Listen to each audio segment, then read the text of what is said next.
Hi traders, this is Shane from equity3.com. I'm bringing you a video today to show you a live trade on the daily time frame of the usdjpy, the US dollar Japanese yen, which I will be taking.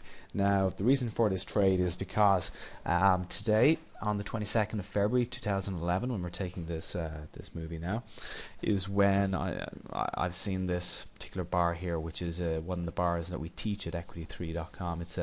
It's a bearish outside bar, so it's a bar which is a higher high and a lower low than the previous bar.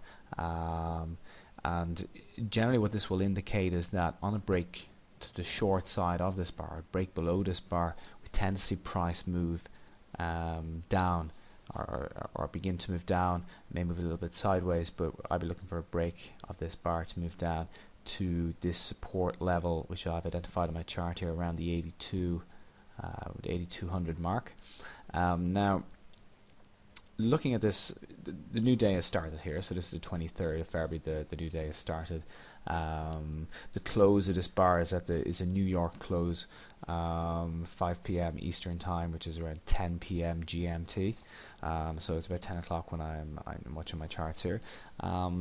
So other reasoning for taking this trade is that it is a strong bar. If you look at the size of this bar compared to the preceding bars, it is one of the largest ranging bars. It's also we've got a a move down, we have a pullback, and a stronger move down. So we do have a lot of selling coming into the market from this previous high here. The close also on the bar is at, let me see now, the close is 82.75 is the level of the close in this particular bar. So the close is below at 82.75 is 25 pips below the 83 level, this resistance line which I've drawn here.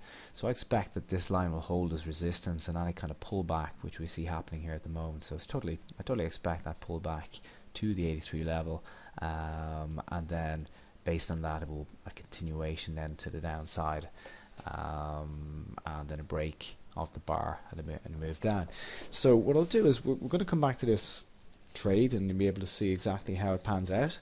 Obviously it's a great learning experience to see before and after, especially in the trading markets. There's not many people out there who do show trades before and after. It's it's easy to talk about trades in the past, and you could have done this or you should have done that, but at least this trade will give you an idea of how a trader will think prior to taking a trade.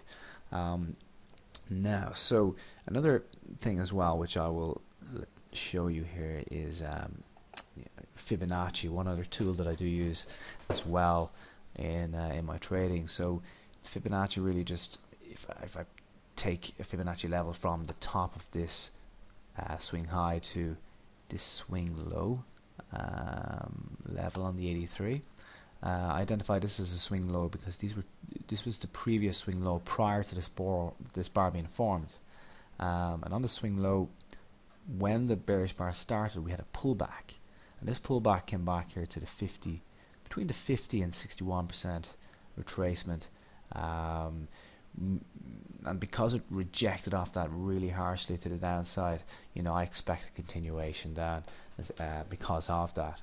So it's just additional confluencing factors. The more pieces of the puzzle that you can have to back up the reasoning for taking the trade, the better. Another reason, the close is below the 83 level. We have previous support here. We've got a strong break through the support level. So all support eventually becomes new resistance.